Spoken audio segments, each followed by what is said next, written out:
Namaste. Myself JVN Shilpa Thakur, Assistant Professor, Faculty of Pharmaceutical Science, Jayati Vidyapith Women's University.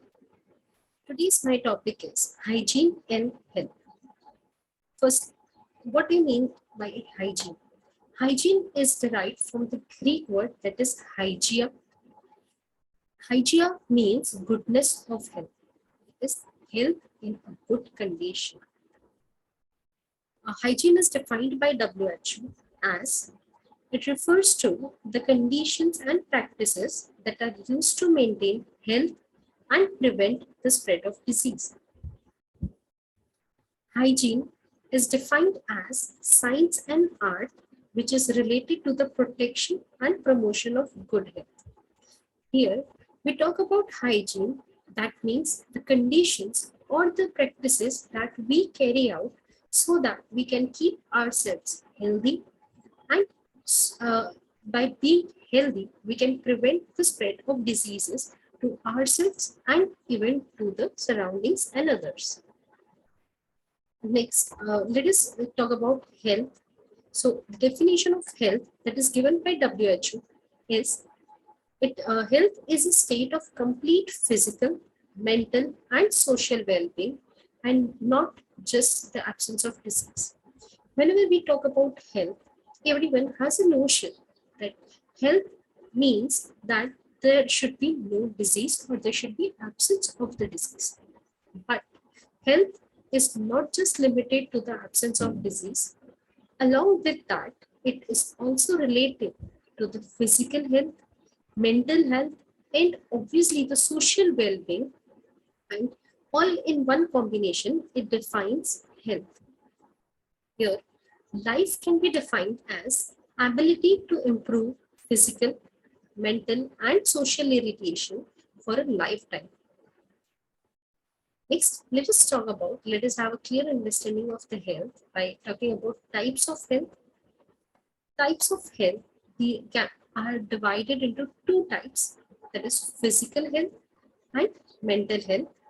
Here, when we talk about physical health, it is defined as the life free of illness and injury. Here, let us talk about physical health, like what makes up the physical health. So, firstly, we can keep ourselves physically healthy by doing regular exercises, by taking sufficient rest, that is, having a good sleep, as we have talked about it before in other lectures also, that rest or sleep is important for our body of from 6 to 8 hours minimum. So, taking sufficient or good rest is also important. That makes our body physically healthy. Regular exercises should be carried out, and this can improve person's breathing endurance, which is very helpful in many of the diseases that are related to the respiratory system. It also maintains physical fitness. Physical health also means eating whole food. Whole food means the food that is rich and sufficient or has all the nutrients containing macro and micronutrients. Next, uh, muscle strength, flexibility, and heart function. All these can be kept healthy by just following these parameters. Next, we'll talk about mental health.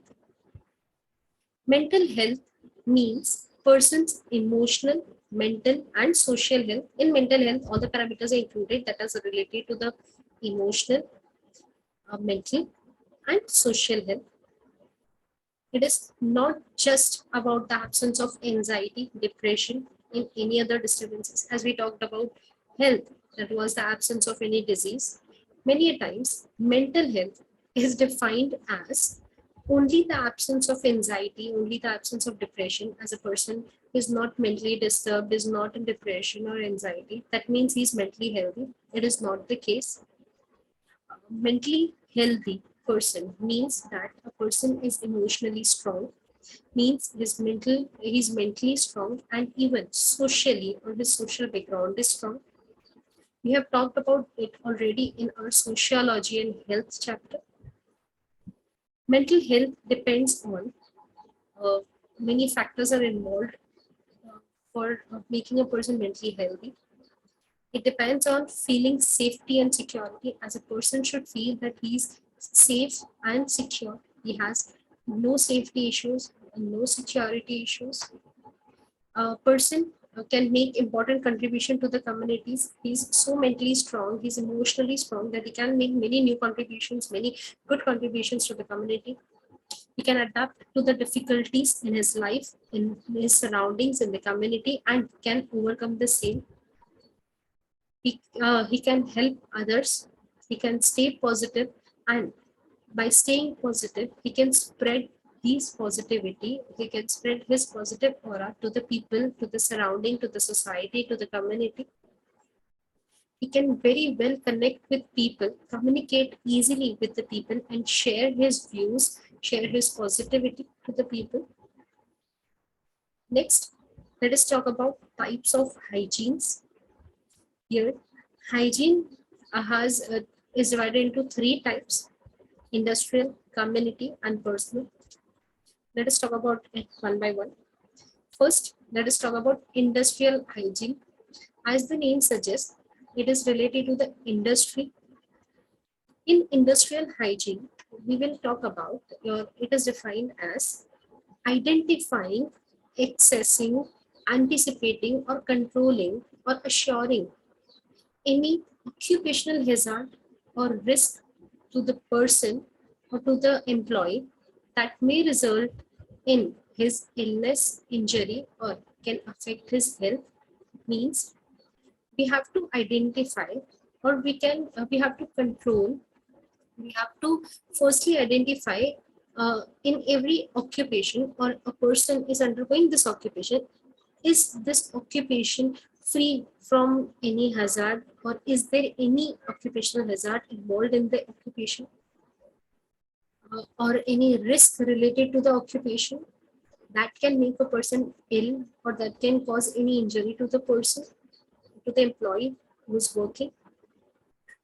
Next is community hygiene. Community hygiene is a group of people that have the responsibility to improve the quality of life of the entire community, and these people improve this quality by focusing mainly on the sanitization work, and obviously this sanitization comes or is connected mainly to the living conditions of the people, of the persons in the villages. Next, we'll talk about personal hygiene. Personal hygiene is related totally person's individual hygiene, particular person's individual hygiene, in which it can be defined as keeping one's body clean and hygienic. Next, let us talk about personal hygiene and healthcare.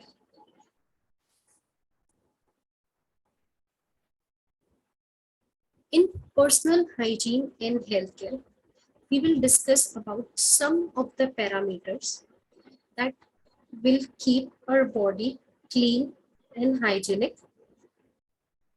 First, we have to bath regularly. We should take regular bath so that any germs or any pollution, polluted germs or pollution or any germs in the surrounding, if they catch up our body, they are cleaned thoroughly.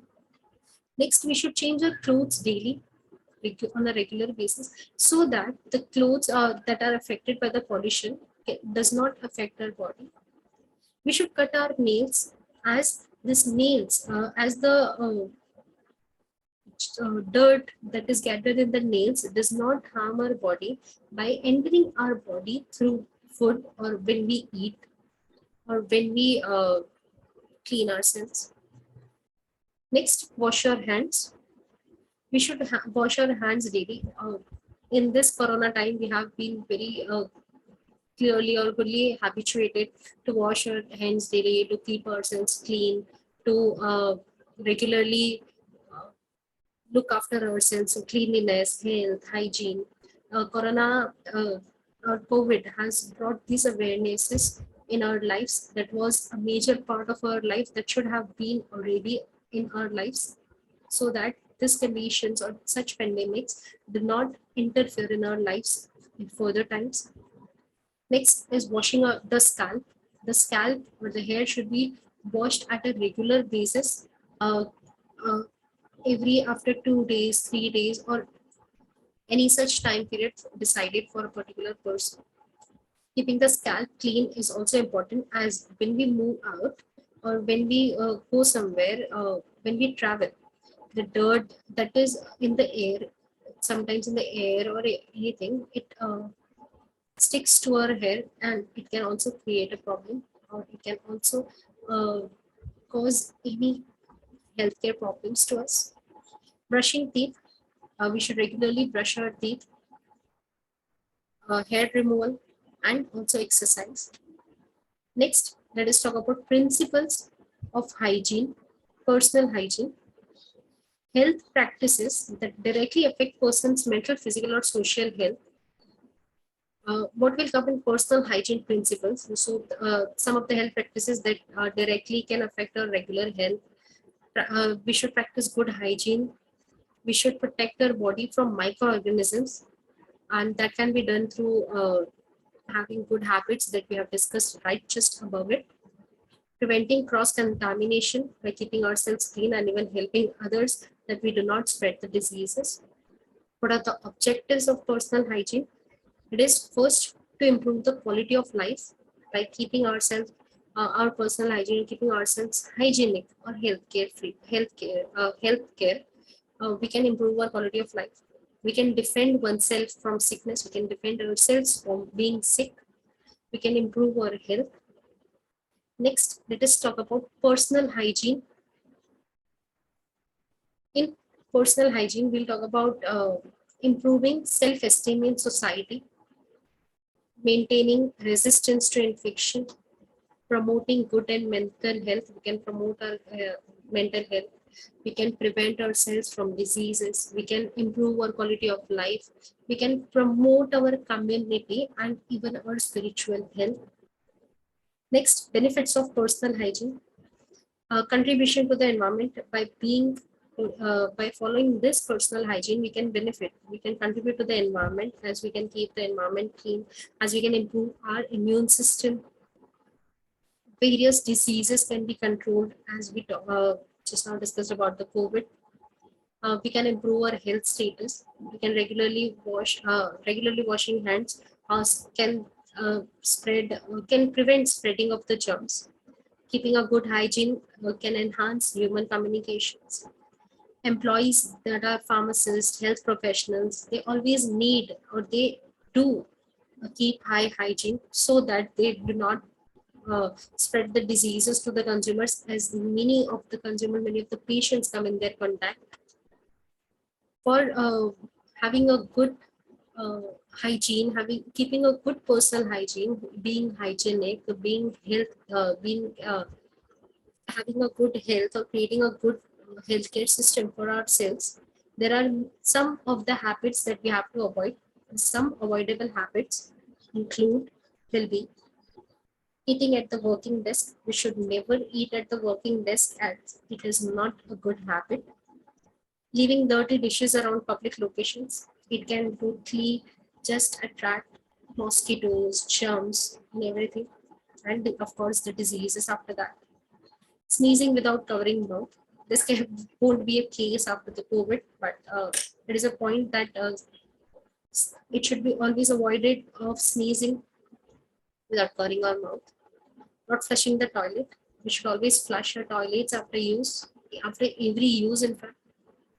Not washing hands properly. Hands should be washed properly, so that the entire germs, our hands become entirely germ free. Using dirty spoons and utensils. Spoons and utensils should be washed very properly and should be keep neat and clean. Can give a wash before using it, so that it does not spread any dirt attached to it or any germs. Nail biting. Nails should not be bited, as we discussed about. We should cut our nails, as many times dirt is collected inside the nails, and this dirt can enter our body, can enter our mouth, can enter our body, and can create problems. Not brushing teeth daily, we discussed it already. Using too much perfume to cover bad body smell. We should keep our bodies clean so that this body's bad body smell does not uh, have a chance to come. So that using perfumes is also not a good habit, because perfumes many times contain alcohol or any many some chemicals. Not washing fruits, vegetables before use. We should always wash our fruits and vegetables, as it can be